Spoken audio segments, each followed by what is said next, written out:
2 years ago. It's crazy that it's already been that long.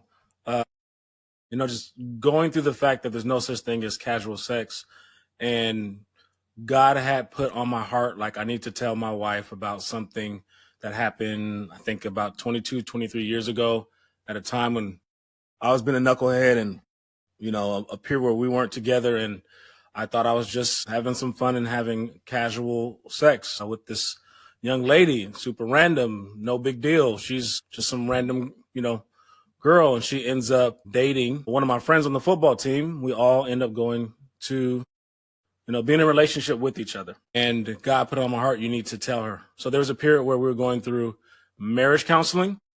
And unfortunately, the advice that I got then was to not share this with her. Back then, before we got married, I wanted to come clean, enter into it the right way. So I've been holding on to this for a while and thinking no big deal, right? They know, he knows, like, cool, this is something that happened. But God put on my heart to tell her. And so I did. I told her. I even felt like God gave me a vision for, like, what was going to be the fruit of it, and doing things like this and helping. Even when I preached, people came up to me and shared stuff that they were dealing with and were like, thank you so much. Even people were telling me, don't preach about that. But I was like, no, I know I need to share this. And so the afternoon that I told her, it seemed like it was okay. She hugged me and we were crying. That night she came down and it finally registered what had happened. And I'll let her share. But yeah, me thinking that, you could just have casual sex in your younger years and it won't be any consequences or repercussions. 20 something years later, it got to the point to where, we don't even mention the word divorce in our home. And that's the first time it happened. We really had to wrestle through that. I'll let my wife share.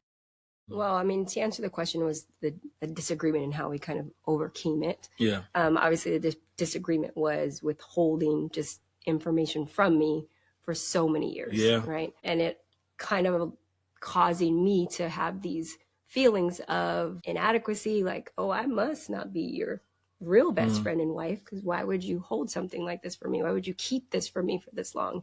And then it just kind of got intertwined, and our lives are so connected to, these people, unfortunately or fortunately, however you want to look at it, the woman that he did sleep with is one of my now friends. And so it was odd. And I was like, how do I navigate through this? And I'm a very direct individual, and how I would handle something is not how Otis handled something. And the biggest lesson for me was that, like, I would never do X, Y, and Z. I would do this and I would do, but I am not the standard, right? Jesus Christ is the standard. So I feel like navigating through this disagreement of withholding information from one another, and us, of course, diving through our own issues with it. But I've learned to really remember who my husband is, and he is, a child of God, and he's going to make mistakes. He's going to do things that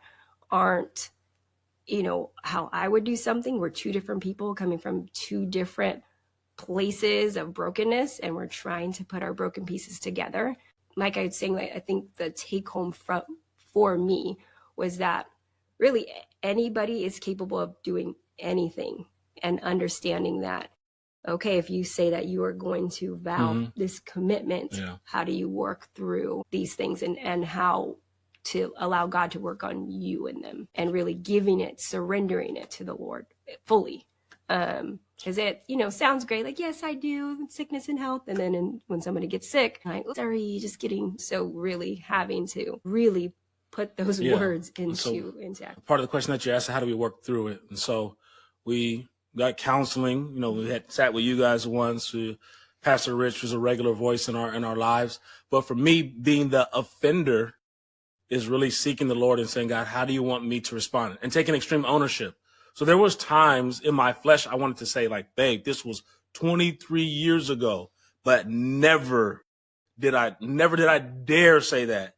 It was like, you better just sit in this. You better just sit with her. You better let her feel whatever she wants to feel. You did it. So I think that's a big thing that maybe someone needs to hear. Don't try to rationalize it. Like, I did what I did, and I now have to deal with the consequences of that, and love her through her emotional roller coaster as God is challenging her on some things. And by the grace of God, what God revealed to me before I told her this it's all things that are now coming to pass. And so I think one thing she didn't mention was like her having to remember who she knows me to be.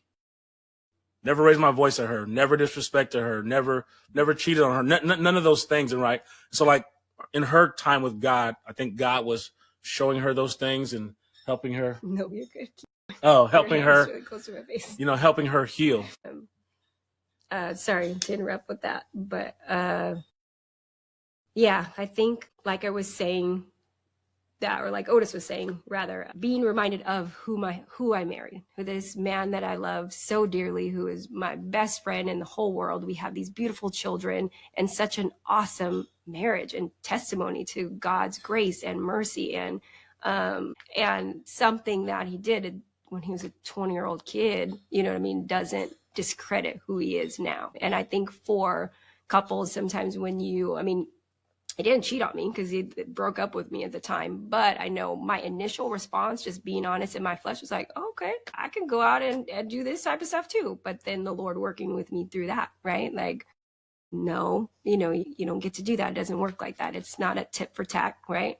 We're in a marriage, you guys. This is not high school. You're not kids, And there's a reason that you didn't know this in your 20s. Because had I known it in my 20s, we probably wouldn't have the foundation that we have now, because I probably would have been on, a more vengeful, spiteful mindset. And, that's, I think a lot of times in relationships, someone does something to get back at them. And then it becomes this, domino effect of something that could have been really, really great, but ends up falling by the wayside because of, not allowing the person to make mistakes in their own right, and not being honest about your own mistakes and your own, issues that you have. Yeah, I firmly believe by the grace of God. I just preached about the woman with the issue of blood. I would have gone however long I needed to go because this woman has been with me through everything.